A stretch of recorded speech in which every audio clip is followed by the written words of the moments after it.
संपूर्ण मिथिलावासियों एवं मैथिली भाषियों के लिए बड़े ही हर्ष उल्लास उमंग आमोद प्रमोद का ये दिन है। सदन में पुस्तिका तैयार किया गया, फिर अभी सीबीएसई कोर्स में इसे लागू किया गया। पढ़ने वाले को भी आनंद, पढ़ने वाले को भी लाभ मिलेगा और शिक्षक भी बहाली हो। हमारे लीडर कहते हैं सबका साथ, सबका विकास, सबका विश्वास, सबका प्रयास। ये बोलते हैं तो करके भी दिखाते हैं। जानकी का फल के रूप में मखाना है। मैं बोलते रहता हूँ मखाना कहाँ, जहाँ जगत जननी माँ जानकी का जन्म स्थली, जहाँ मखाना वहाँ। तो मखाना का भी सम्मान, मैथिली भाषा का भी सम्मान, मिथिला क्षेत्र का भी सम्मान। वो खुलेआम बोल रहे हैं कि मुझे पेट्रोल डीजल महंगा सस्ता होता रहेगा, लेकिन जिस प्रकार की आज़ादी हमें मिली है वो सबके सामने ये सब तुच्छ है, छोटा है। भाजपा के वरिष्ठ नेता एमएलसी हरी सहनी हमारे साथ बातचीत करने के लिए हैं। लंबे अरसे से आप लोग मांग कर रहे थे कि मैथिली भाषा को सीबीएसई के पाठ्यक्रम में लाया जाए और अब केंद्र सरकार ने फैसला लिया है। देखिए, आज संपूर्ण मिथिलावासियों एवं मैथिली भाषियों के लिए बड़े ही हर्ष उल्लास उमंग आमोद प्रमोद का ये दिन है कि भारतीय जनता पार्टी के द्वारा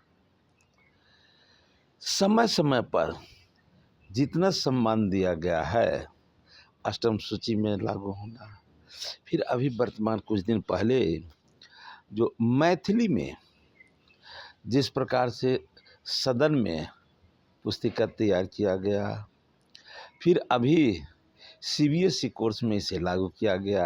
पढ़ने वाले को भी आनंद, पढ़ने वाले को भी लाभ मिलेगा और शिक्षक भी बहाली होंगे।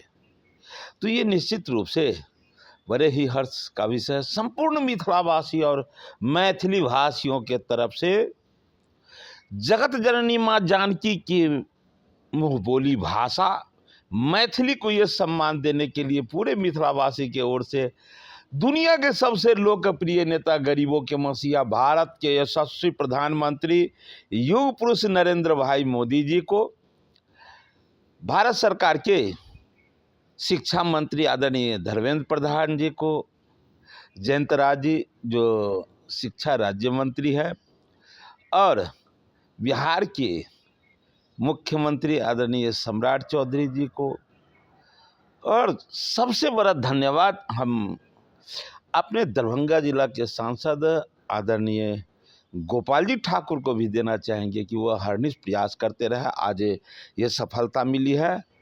इन सभी लोगों को पूरे मिथिलावासी की ओर से धन्यवाद है, बधाई है। 2025 के विधानसभा चुनाव में मात्र एक सीट एनडीए मिथिला से हारी। बम्पर जीत मिथिला में हुआ। इसका जो परिणाम है वो प्रधानमंत्री, देखिए बताता हूँ, हमारे लीडर कहते हैं सबका साथ, सबका विकास, सबका विश्वास, सबका प्रयास। ये बोलते हैं तो करके भी दिखाते हैं। आज भाषा देश में बहुत है, लेकिन इसका सम्मान पूरे देश में हो रहा है। क्यों? ये राम जी का पूजा पूरे सृष्टि में जहाँ भी सनातनी है हर जगह होता है।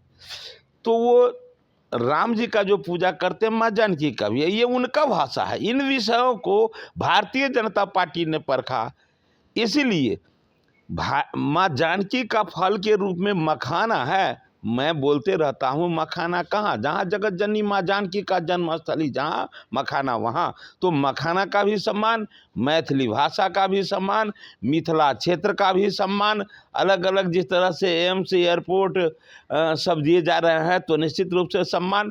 तो ये सब देन है कि मिथिला के लोग देश, धर्म और संस्कृति का रक्षा करने वाली party Bharatiya Janata party NDA को झोली भर भर कर वोट देने का काम करते हैं।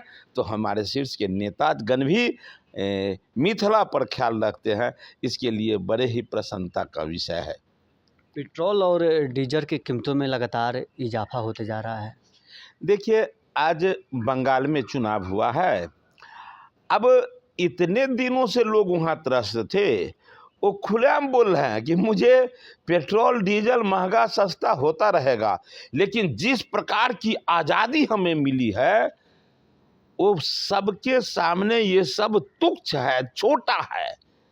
ये तो पूरे दुनिया में जिस प्रकार का वातावरण बना है तो उसका एहसास है। जिस गांव में आग नहीं लगता है, बगल वाला गांव में लगता है तो उसका धुआं, उसका आग का तपिश दूसरे गांव तक भी जाता है।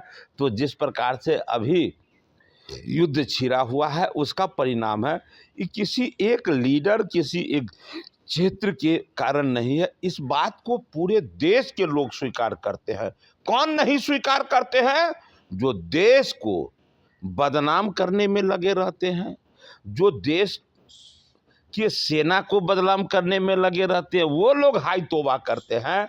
नहीं तो इतना सबको पता है कि जैसे मेरे घर में संकट आने पर हर कोई मिलजुल कर उस संकट को हम मतलब समझौता कर लेते हैं, उसी प्रकार इस संकट से भी हमको समझौता करना होगा।